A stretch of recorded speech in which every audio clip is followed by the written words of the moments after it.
11th physics में topic है gravitation, गुरुत्वाकर्षण। उसके बारे में बताने चल रहे हैं। ग्रेविटेशन क्या होता है? जैसे पूरे ब्रह्मांड में सारे पिंड जितने होते हैं सब एक दूसरे को एक फोर्स से अपनी तरफ क्या करते हैं, अट्रैक्ट करते हैं। और ये जो होता है, ये जो अट्रैक्शन होता है उनका पिंडों का आपस में, और इस कारण से वो बैलेंस बना करके एक दूसरे की तरफ घूमते हैं पूरे ब्रह्मांड में, जैसे तैरते हुए दिखाई देते हैं।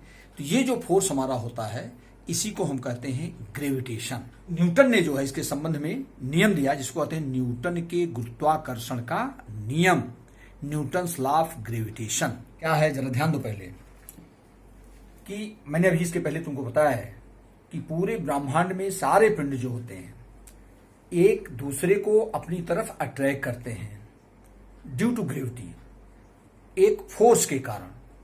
तो ये जो एक फोर्स से एक दूसरे का, और जिसके कारण ये फोर्स एक से दूसरे, दूसरे से तीसरे लगता है, तो ये बैलेंस बनाए रखते हैं। तो ये जो फोर्स हमारा होता है पिंडों के बीच इनवर्स में, इसी को हम कहते हैं ग्रेविटेशन, गुरुत्वाकर्षण। अब न्यूटन ने जो है गुरुत्वाकर्षण के संबंध में एक नियम दिया, लॉ, जिसको कहते हैं न्यूटन्स लॉ ऑफ ग्रेविटेशन। क्या है न्यूटन्स लॉ ऑफ ग्रेविटेशन?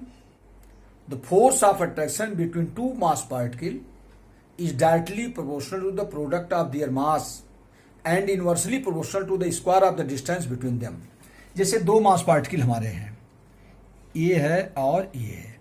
ये सपोज दैट हमारा है m1 और ये हमारा है m2, और इनके बीच की डिस्टेंस हमारा है r। अब ये ब्रह्मांड के जो हमारे पार्टिकल हैं ये, तो इनको एक दूसरे की तरफ अट्रैक्ट करते हैं, यही है गुरुत्वाकर्षण। तो ये जो अट्रैक्ट करते हैं, तो इनका जो अट्रैक्शन फोर्स होता है, इनके बीच जो बल, एक दूसरे के बीच जो बल काम करता है, वो हमारा जो फोर्स होता है F, वो डायरेक्टली प्रोपोर्शनल होता है प्रोडक्ट ऑफ दियर मासेस, इनके द्रव्यमानों के गुणनफल के समानुपाती, directly proportional to the product of their masses. और दूसरा क्या होता है, दूसरा किस बात पर डिपेंड करता है, and inversely proportional to the square of the distance between them, इनके बीच की दूरी के वर्ग के व्युत्क्रमानुपाती होता है 1/r²। तो यही है नियम, किन्हीं दो पदार्थिक कणों के बीच जो मास पार्टिकल्स हैं, इनके बीच कार्य करने वाला गुरुत्वाकर्षण बल इनके द्रव्यमानों के गुणनफल के समानुपाती, F जो है इनके द्रव्यमानों के गुणनफल के समानुपाती, तथा इनके बीच की दूरी के वर्ग के व्युत्क्रमानुपाती होता है।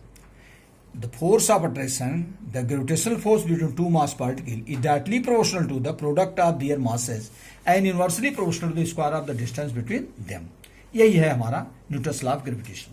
जब इसको हम दोनों को एक मिलाते हैं तो F is proportional to m1 m2 upon r², और जब प्रोपोर्शनलिटी चिन्ह हटाते हैं F is equal to capital G, फिर हो जाएगा m1 m2 upon r², where G is a constant is called universal gravitational constant, इसको बोलते हैं। जहां कैपिटल G, ये जो कैपिटल G हमारा है, एक नियतांक है जिसे सार्वत्रिक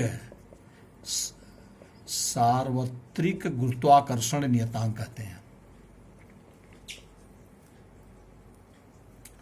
सार्वत्रिक गुरुत्वाकर्षण नियतांक, यूनिवर्सल ग्रेविटेशनल कांस्टेंट। अब आगे जरा ध्यान दीजिए, अब इसकी डिफिनेशन भी हम निकालते हैं। और इसका मान, G का मान कितना होता है? G का मान होता है 6.67 इंटू 10⁻⁻11 न्यूटन मीटर स्क्वायर पर किलोग्राम स्क्वायर, ये होता है G की। इसमें G क्या है? कैपिटल G एक नियतांक है जिसे सार्वत्रिक गुरुत्वाकर्षण नियतांक कहते हैं। इसका मान कितना होता है? G बराबर होता है 6.67 इंटू 10⁻⁻11 न्यूटन मीटर स्क्वायर पर किलोग्राम स्क्वायर।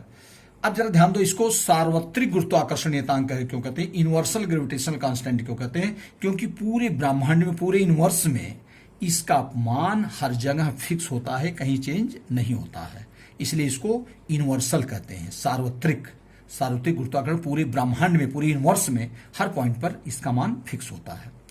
अब इसलिए G इक्वल टू, इसको कैसे निकालेंगे डिफिनेशन जरा ध्यान दीजिए।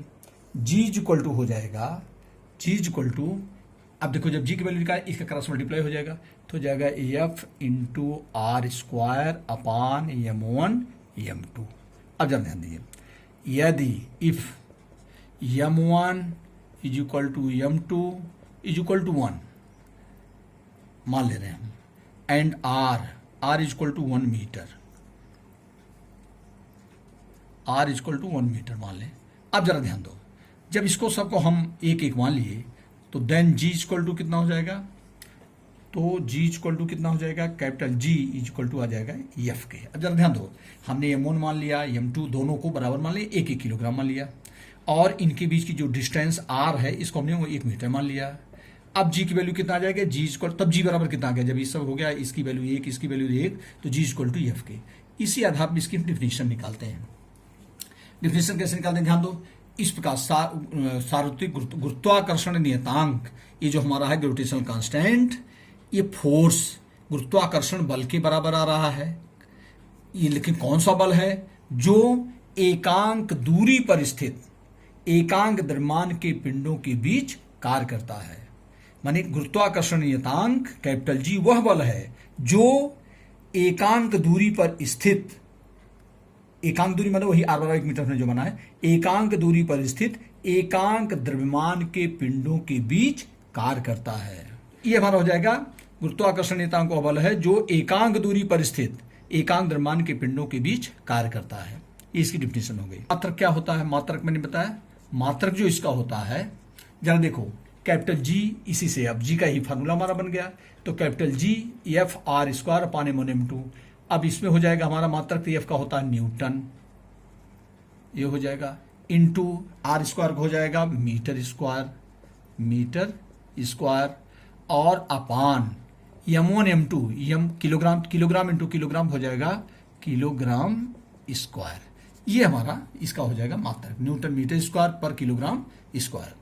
बिंदु सूत्र इसका कैसे निकालेंगे, डायमेंशनल फार्मूला, जरा ध्यान, फार्मूला कैसे निकालते हैं, कैपिटल जी इक्वल टू हो जाएगा F r square upon m2।